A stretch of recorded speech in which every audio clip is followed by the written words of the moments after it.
vocês? Eu sou o Heitor Moisés Salesi, e vim aqui hoje para falar um pouco sobre como que é estudar violino, estudar música, não somente o violino, mas hoje a gente vai falar um pouquinho mais específico sobre o violino, dentro da nossa vida, né? E essa peça que vocês acabaram de escutar é uma peça, é um pequeno trecho, lógico, mas ela é um prelúdio, né? Prelúdio, ele é uma composição, deixa eu só colocar aqui, é uma composição que fala sobre inícios, né? Então eu quis, antes de começar o vídeo, olhando para vocês, eu quis tocar ela, para que vocês pudessem ter uma noção de início, sentir o início, o começo desse vídeo, né? Então, e ela faz parte dentro de um tratado, que é um livro que tem muitas informações, tem músicas, tem informações escritas, de orientações, sobre a arte, olha bem o título, a arte de preludiar, né? A arte de se fazer inícios, que é um tratado do século XVIII, de um compositor, um músico, instrumentista, né? Ele era flautista francês chamado Roteter. E nesse tratado ele faz várias pequenas composições, né, que são prelúdios. E os prelúdios, eles têm essa função de começar alguma coisa, em específico aqui a música, né? E ele só escreve o prelúdio. É interessante isso porque o tratado, ele é um documento, ele é um livro, ele é um registro de como que se faz alguma coisa. Só que ele é diferente do método, porque o método, ele explica tecnicamente o que você tem que fazer. Então você vai colocar o dedo aqui, vai abaixar a mão e vai tocar isso, que você vai estar aprendendo um pouco sobre o spiccato, o détaché. O tratado, ele fala de alguma coisa mais abrangente, assim, não tão técnica. Ele fala sobre a técnica, mas ele não se limita a ela, porque a ideia do período barroco, que é esse período que esse compositor viveu, é que a música, ela fala sobre a nossa vida. Então, por exemplo, as músicas, elas expressam coisas da vida humana. Então, a cólera, né, a raiva, a tristeza, a melancolia, a alegria, né, Então ela expressa coisas da vida humana, que são coisas do ser humano, né? E esse arco aqui também que eu usei é um arco do período barroco, né, que é uma réplica, na verdade, né, de um arco do período barroco. E ele tem uma forma diferente do arco que a gente usa hoje em dia no século XXI, e no século XX, no século XIX também já se usava com bastante ênfase esse arco aqui, que é o arco que a gente chama de arco moderno. Vocês podem ver que a curva deles, o tamanho deles é diferente um pouco. Acho que aqui agora. Então, esse daqui, que é o arco que a gente fala como barroco, a curva dele é para dentro da crina. Esse daqui, o arco que a gente diz como o moderno, que a gente usa hoje, a curva é para fora da crina. Então, né, tem essa diferença, e isso muda no som. Então, com esse arco, eu consigo fazer um som contínuo, do talão até a ponta.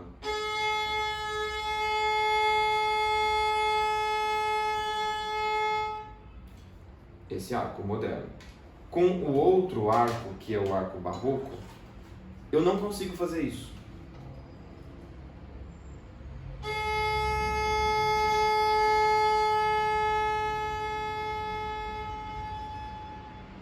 Porque a ponta é muito mais leve que o talão, então o som some.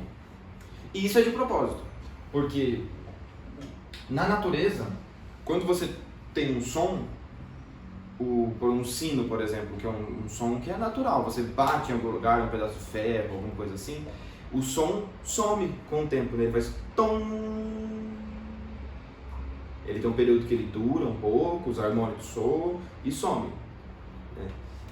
O arco moderno, que a gente usa hoje, ele começou a ser pensado, a querer se mudar depois da Revolução Francesa, teve um arco de transição, e aí com o tempo foi se adaptando, nunca é uma data certa, ó, a partir desse ano eles começaram a usar isso, não, teve um período de transição, que eles queriam fazer o quê? O ser humano como o grande moldador da natureza.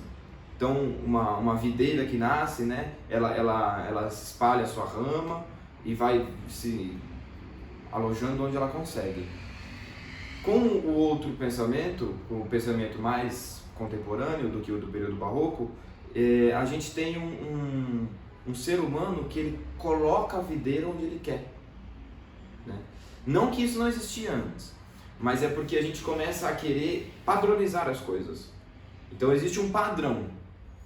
O arco, ele começa o som no talão e é o mesmo som da ponta, né? Existe um padrão. E no romantismo da música existe uma coisa que é a estética própria. Então existe uma tristeza que ela é minha, uma tristeza que ela é sua, uma alegria que é minha, uma alegria que é sua, uma alegria que é de Brahms, uma alegria que é de Beethoven, uma alegria que é de Wagner. Então cada compositor tinha a sua forma de enxergar a alegria. No período barroco não. No período barroco nós temos a alegria que é o ser humano. Como que é a alegria humana? Como que é a tristeza humana? É um arquétipo, né? E a partir disso tudo, a gente refletindo, agora a gente entra na técnica do instrumento, a gente entra na técnica de como estudar a música, que é o que a gente vai falar um pouquinho, porque, poxa, essa aula não, né? Essa conversa, né? A gente vai ter essa reflexão, porque isso para mim sempre é uma reflexão muito profunda. 30 minutos é muito pouco, né, pra gente falar sobre uma coisa que é um estilo de vida. Então a gente vai falar sobre como levar tudo isso e a técnica para baixo, para cima, pula o arco, não pula, coloca o dedo na corda, tá afinado, não tá, para nossa vida. E como trazer as coisas da vida para nossa técnica, no instrumento, na música. Eu falei de toda essa introdução da música, para a gente poder ter uma visão mais clara do que será dito. Então, a gente vai falar sobre a técnica na vida. E essa ideia me surgiu de começar a perceber isso quando eu estava com o meu pai. Quando eu estava com o meu pai é sitiante, né? E ele estava lá no sítio e ele tinha acabado de matar um porco. Como é da tradição de pessoas que moram no sítio, ele cria o próprio porco, ele come o próprio porco. Então é assim, ele tinha acabado de matar o porco e eu cheguei lá, ele estava limpando o porco, né? Então tem o processo de limpar, de chamuscar o porco com fogo para limpar o couro dele, né? De todo o couro. Antes disso ainda, de passar uma faca com água quente para tirar tudo. E aí ele estava no processo de serrar o porco no meio, que era para guardar o porco. E aí eu perguntei para ele, falei, pai, eu posso treinar isso, eu posso fazer isso? Ele falou assim, olha, pode. Tá bom. Tinha que serrar o porco do começo até o fim na coluna dele, não pode nem pra lá nem pra cá, é retinho. E é um porco grande, né? Aí eu peguei, fui fazendo força lá, não sei o que, meu pai falou assim, você tá fazendo muita força. Eu falei, mas poxa, como que eu não vou fazer força, tá? É duro fazer isso, né? Ele falou, não é duro. Você tem que soltar o braço e deixar que a própria força ele não fala da gravidade, né? Ele fala a força normal, você faz uma força e ela vai sozinha do começo até o fim. Você não fica fazendo força toda hora, assim, com dureza, né? Aí eu falei, Na hora eu lembrei de como se toca violino. Na hora. Meus professores sempre falam assim pra mim. Olha, para tocar o violino você tem várias coisas que te ajudam. Você tem a força da gravidade, que o arco ele prana na corda. Normalmente, por causa da força da gravidade.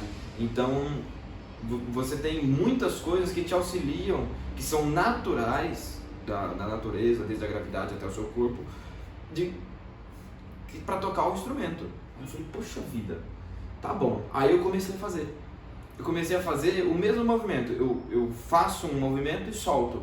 Que aqui no violino a gente também tem isso, né? Principalmente com esse arco barroco, que tem lembrando de tudo que a gente falou no começo, tem essa concepção de ser igual à natureza, ou imitar a natureza, tá vendo?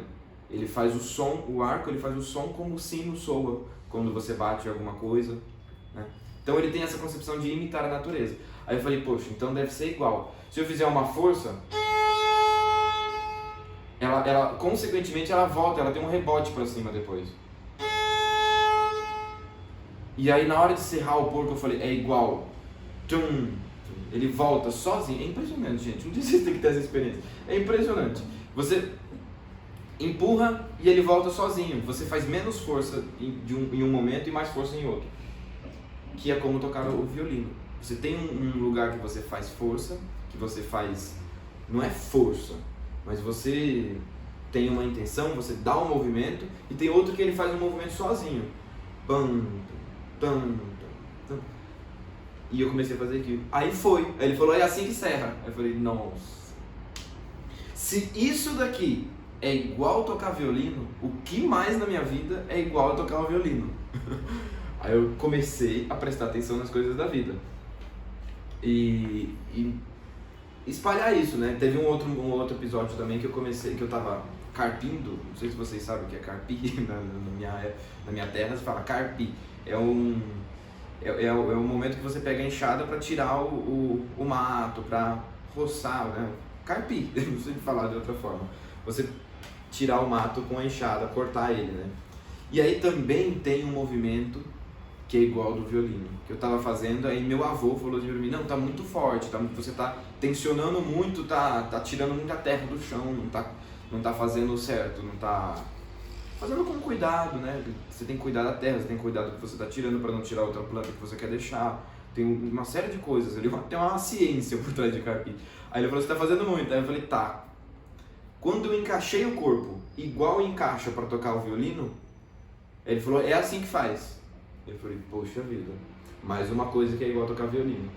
O que mais que é igual a tocar violino? E aí foi onde eu comecei a buscar, e estou até hoje buscando, coisas que esse encaixe do corpo, né, ele traz. Porque todo professor de violino, que é o caso que a gente está falando hoje, fala sobre o relaxamento do corpo. Como você tem que relaxar o corpo, se manter numa postura que fique agradável. Não é uma postura rígida, não é uma postura mole, mas é uma postura que você se sinta agradável, que tenha o corpo com um certo tônus, ativo. E é igual serrar porco, é igual carpir. Aí eu comecei a perceber que é igual lavar louça, que é igual passar vassoura na casa, que é igual passar a mão no cachorro, que é igual fazer qualquer coisa. E poxa vida. E isso começou a melhorar o meu estudo. Começou a melhorar meu estudo. Deixa eu tomar um café aqui. Por exemplo, o ato de eu pegar a xícara de café e levar ela até a boca tem algo de similar no meu corpo que é igual a tocar o violino. Então, por exemplo, esse movimento do meu ombro, do meu cotovelo, do meu pulso, olha só, esse aqui é o jeito que eu coloco o violino na corda. E aí tem uma questão de movimentar o café, se eu quero movimentar ele assim, se eu quero movimentar ele assado, que é igual movimentar o arco. Não é exatamente igual, eu não faço a mesma coisa, até porque eu não estou com um arco na mão querendo tocar violino. Estou com um café querendo levar ele na minha boca. Mas é muito parecido. Tem coisas que se repetem, tem coisas que são similares, que fazem parte da natureza. E aí então comecei essa investigação, vamos dizer assim, eu estou até hoje. E eu quero convidar hoje, vocês que estão assistindo, a fazerem essa investigação. Agora, você está assistindo, como que está o seu corpo? Se você é violinista, se você é músico, é igual quando você está tocando o seu instrumento? Se você não é violinista, se você não é músico, se você é qualquer área da sua vida, é igual o que você faz? Se não é igual, os médicos recomendam, você tem que ter uma boa postura, que não seja muito relaxada, que não seja muito dura. Tá vendo? São coisas que vão se repetindo, né? E isso vai se transferindo para todos os lugares da vida. E você vai começar a perceber que, fazendo esse exercício, existe uma postura mental que quando você atinge esse lugar do corpo, dessa atenção que você tem com o corpo, a sua mente dá uma relaxada também, porque você não está totalmente relaxado. Você está ativo, você está num tônus de atenção, de prontidão. E os atores fazem isso também, né? Então, esse estado mental que você coloca o corpo e a sua mente, porque a mente, ela comanda o corpo para ficar nesse estado. E o corpo auxilia a mente a se manter nesse estado. Você vai começar a perceber que existem pensamentos que te ajudam e te atrapalham a ficar nesse estado. E assim como tocar o violino, existem pensamentos que você tem enquanto toca ou não, que te auxiliam ou não a tocar o violino.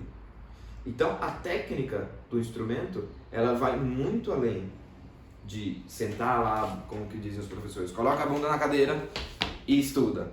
Mais do que isso, ou de pé, né, que muita gente estuda de pé, eu estudo de pé. Mais do que isso, vai para um estudo da sua vida. E isso auxilia o seu aprendizado em técnicas do instrumento, détaché, spiccato, todos aqueles movimentos de arco, né, martelê, blá, blá, blá, blá, blá, a afinação, se você consegue colocar a forma de mão no lugar certo. Poxa, a mão do violino, o que mais que eu uso? A mesma sensação. Teve uma professora minha que me falou uma vez, você tem que gravar a sensação que você tem no seu corpo quando você faz bem o movimento, faz bem uma música, faz bem o que você quer que se repita. Então você guarda a sensação. Qual que é a sensação de tocar isso bem? Você tocou uma vez, poxa, lembra como que foi? Então tem uma sensação que tem no seu corpo que ela se repete quando você faz uma coisa que você quer. Então isso também acontece em outros momentos da vida, é isso que eu estou querendo vir falar aqui. E existe uma prática de muitas tradições religiosas, de muitas tradições mais religiosas mesmo, mas é porque essa palavra religião ela é mais moderna do que propriamente essas práticas, né? Que é a prática da meditação, que é a prática da atenção, da oração, que vem da palavra orar, que vem da palavra falar, né? da expressão com a fala, que também tem relação com a música. No período barroco, a música é totalmente, e não só no período barroco, até hoje, é que a gente se desvencilhou um pouco disso. A música é totalmente um artifício retórico, um artifício de comunicação e de convencimento. Por exemplo, a música que eu toquei no começo, ela tem um artifício de início. Então você, na hora que acaba a música, se vocês voltarem ao vídeo, você vai perceber, vai vir alguma coisa depois. Ele deu uma introdução. A música tem essa função. Essa música, não é qualquer coisa que eu tocasse aqui que ia parecer que depois eu ia falar alguma coisa. Nem com a intenção. Então, isso também se estuda. As intenções musicais também se estuda através da própria vida. Essa semana eu tive uma experiência que eu estava em aula e aí meu professor tocou um prelúdio desse e emendou em outra peça, que era uma peça do Bach, que é um compositor alemão.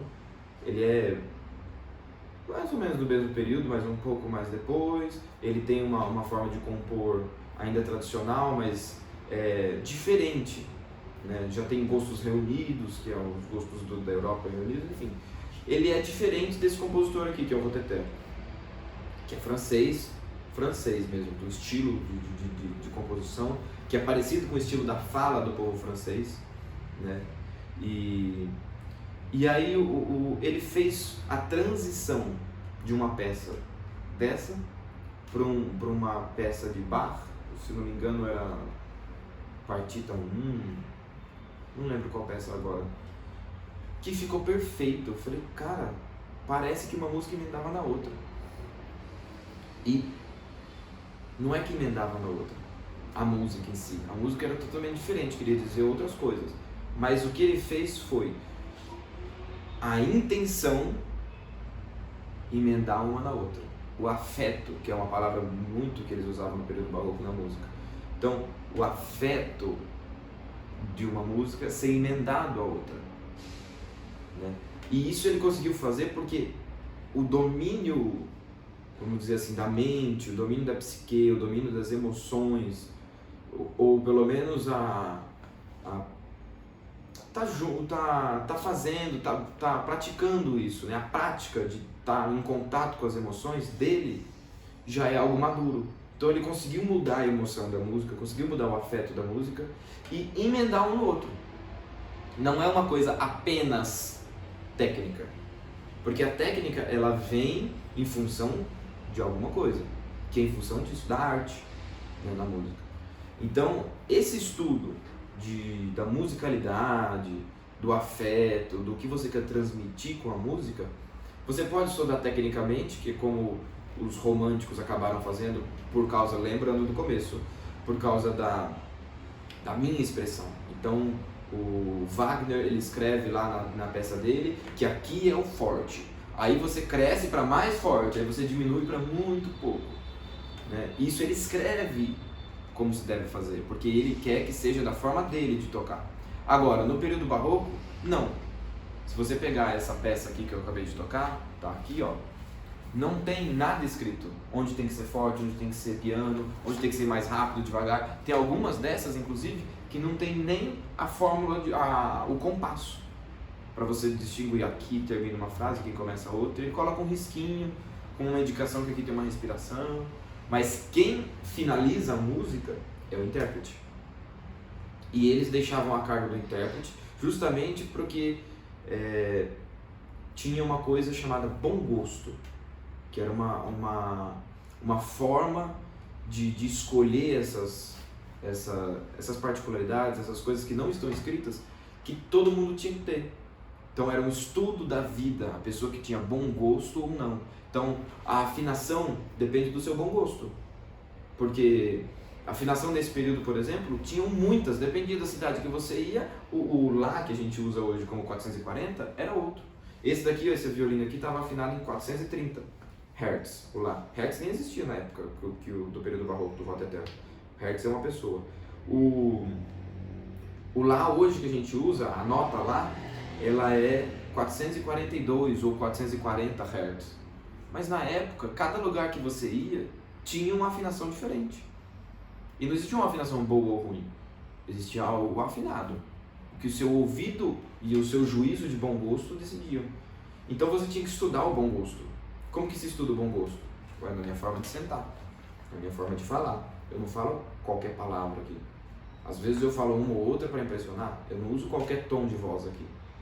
Eu não falo correndo muito rápido que ninguém vai entender nada. Eu falo de uma forma que seja inteligível. Então, tudo isso é o estudo do bom gosto, é o estudo da música, é o estudo técnico.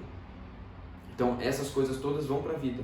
E esse estado que eu falei para vocês, essas práticas que são de religiões antigas, ou até de tradições que nem eram tidas como religiões, tão antigas quanto a humanidade, elas, que por exemplo, são a meditação, que é a oração, são práticas de foco, são práticas de você conseguir controlar os seus próprios pensamentos, os seus próprios sentimentos, para colocar o seu corpo no lugar que você quer. Não deixar o pé batendo assim, ó. Aí você está conversando com a pessoa e seu pé batendo assim, ó. Então, se eu quiser que meu pé bata, ele vai bater. Se eu quiser que ele pare, ele para. Isso é muito difícil, principalmente na sociedade que a gente está hoje, que é super ansiosa, a gente tem muitas coisas para fazer, muita informação. Então a gente está, o nosso mental e o nosso corpo está lotado de coisas. Então ter uma prática como essa, como a meditação, e é uma coisa que faz parte do estudo do violino, por exemplo, né? De eu conseguir controlar o meu corpo, de eu conseguir ter consciência de eu subo esse dedo ou não, né? Eu consigo controlar meu corpo para ele ficar paradinho, para eu conseguir fazer uma nota mais longa ou não, né? Então isso faz parte do estudo do violino, isso faz parte do estudo da música, não só do violino, da música, porque eu faço música com o violino. Então agora vocês já estão sentindo, por exemplo, que essa palestra, essa conversa, essa aula, enfim, chame de o que quiser, ela já está começando a chegar para o fim, né? E se não tivessem sentindo, agora eu já estou dando tom, estamos chegando para o fim. E o que eu gostaria de deixar no fim disso para vocês é que essa prática do dia a dia, de como lavar uma louça, eu vou lavar uma louça, isso é um exercício, vou lavar uma louça e eu vou disciplinar a minha mente, o meu corpo para lavar a louça, não vou pensar mais em nada, não vou pensar mais em nada que não seja lavar a louça. Só que lavar a louça implica lavar a pia, implica lavar o fogão, enfim, implica o que lavar a louça? Então você consegue organizar a sua mente. E aí quando você vai estudar no violino, você vai estudar uma peça nova, você consegue organizar também. Essa parte aqui, qual que é a minha dificuldade? A minha dificuldade é mudar de corda para que eu possa colocar o dedo, depois o outro e sair afinado. Então tá, então opa, já tenho duas dificuldades. Duas não, várias, três, né? Que eu identifiquei aqui só de falar. Mudar de corda, uma dificuldade. Mudar a posição do dedo, duas dificuldades. E afinado, três dificuldades. Só que essa prática de conseguir organizar a mente, para a mente identificar isso, eu não preciso necessariamente estudar no violino. Eu posso estudar ela lavando louça. Posso estudar ela varrendo a casa. Posso estudar ela conversando. Então, a técnica do violino transmitida para a vida e a vida se transmitindo para a técnica do violino é simples, é só isso.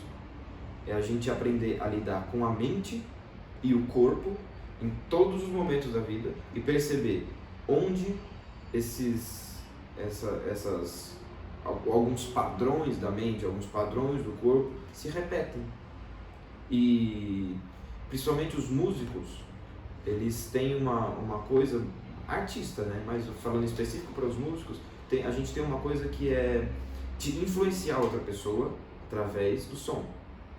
Então é muito importante a gente ter uma disciplina de vigiar os próprios pensamentos, de ter uma vida regrada, porque isso tudo se transmite no som. A gente está vendo que lavar uma louça influencia na forma como eu estudo violino. E todo mundo que é músico, que está assistindo, sabe que como eu estudo é como eu toco. Então, como eu estudo é como eu toco. E como eu vivo é como eu estudo. Então, a minha vida influencia diretamente no que eu estou tocando. E isso influencia diretamente como eu afeto as pessoas que estão ouvindo. Então, é muito importante a gente ter esse estudo da vida, de como eu faço cada coisa, de como eu coloco o meu corpo, do que eu estou pensando, de como eu consigo ou não organizar meu pensamento para pensar uma coisa de cada vez, ou não, ou pensar várias coisas juntas, ou definir o que eu quero pensar. Isso faz parte do estudo do violino. E eu espero ter contribuído com isso para vocês, né? E estou nessa prática, faz alguns anos que isso me ocorreu, e eu estou buscando isso cada vez mais na minha vida. Essa consciência de estudar a forma como eu lido com o violino, lido com a música na minha vida. E fica o convite para vocês também. Vai lavar uma louça? Pensa como que é a minha mente organizada, como que é eu lavar apenas a louça, como que é a postura que eu tenho, o movimento que eu faço, e relacionar isso com o instrumento que você toca. E hoje a gente está falando do específico do violino. Então, ficamos por aqui com esse convite. Muito obrigado, um abraço a todos.